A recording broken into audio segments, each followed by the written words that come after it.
初夏の梅仕事や保存食作り。この瓶、ただです。まさか魔法で？インスタントコーヒーの空き瓶。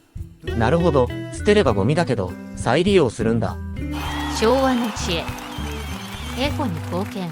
お財布、節約。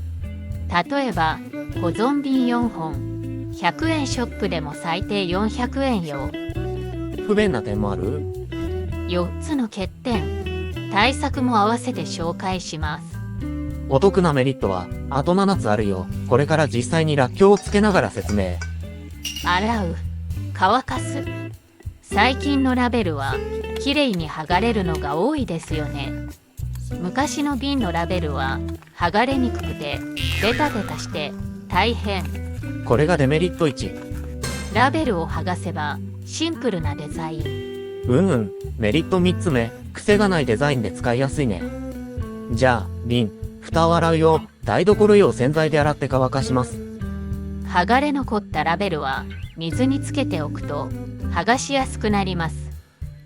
それでもダメなら100円ショップのシール剥がしスプレー。じゃじゃん。ここで便利メモ。洗うときどのくらい水が入るか計量カップで測っておくと便利。なるほど、瓶の容量がわからないもんね。これで2つ目のデメリットも解消。使う前に煮沸消毒やアルコールで殺菌するよ。これもメリット。殺菌できるから漬物も長期保存可能。ただし煮沸消毒する際、瓶は水から入れます。ああ、熱湯に瓶を入れると割れる恐れがあるんだね。デメリット3。残念ながらコーヒーの瓶は耐熱性じゃない。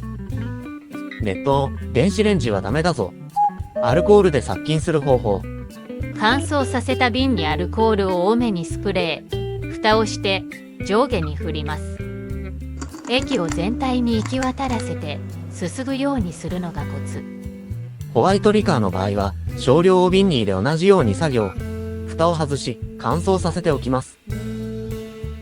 らっきょうをつける。材料、粗いらっきょう 500g、酢 300ml、塩大さじ1と1/2、砂糖 110g、乾燥唐辛子は切り。適量。ガラス瓶だから酸や塩分に強い。蓋も大丈夫。ホーローまたはステンレスの鍋に酢、砂糖、塩を入れ火にかけ、さっと煮立たせ、火を止めて冷まします。らっきょうは軽く水洗いしざるにあげて水気を切ります。鍋にたっぷりの湯を沸かしざるごとらっきょうを10秒程度浸します。湯を切り、乾かします。乾かしておいた瓶にらっきょう、唐辛子を入れます。甘酢液を瓶に注ぎます。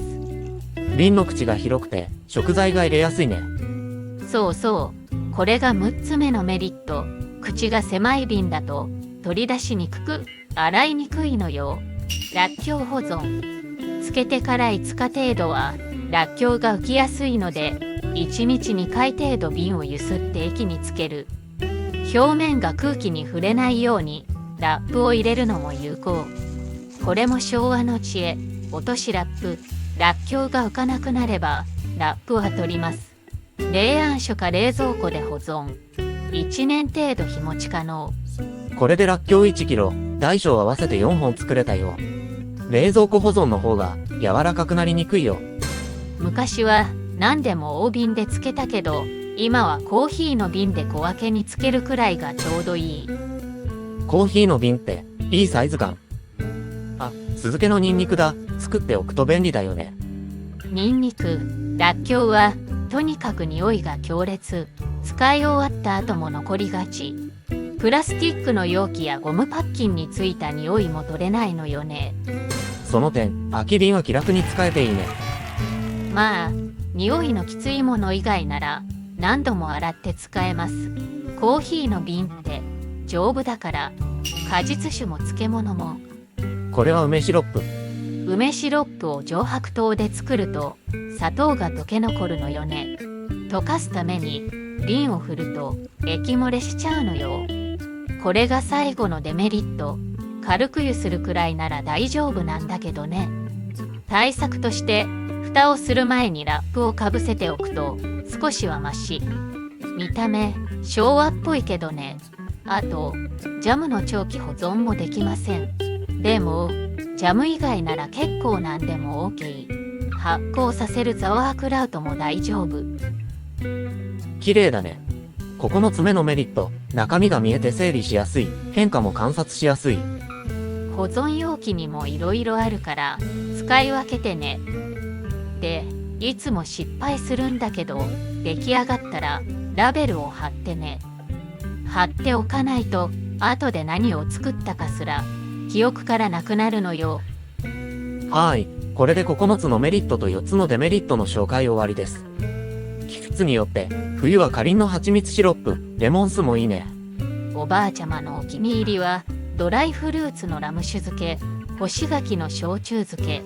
コーヒータイムはコーヒー沼。魔女の食料庫、自慢は四季折々の保存食。インスタントコーヒーの空き瓶が大活躍。でもね、最近瓶の数が減ってきてるのよ。理由は2つ。最近は詰め替え用を買ってるから。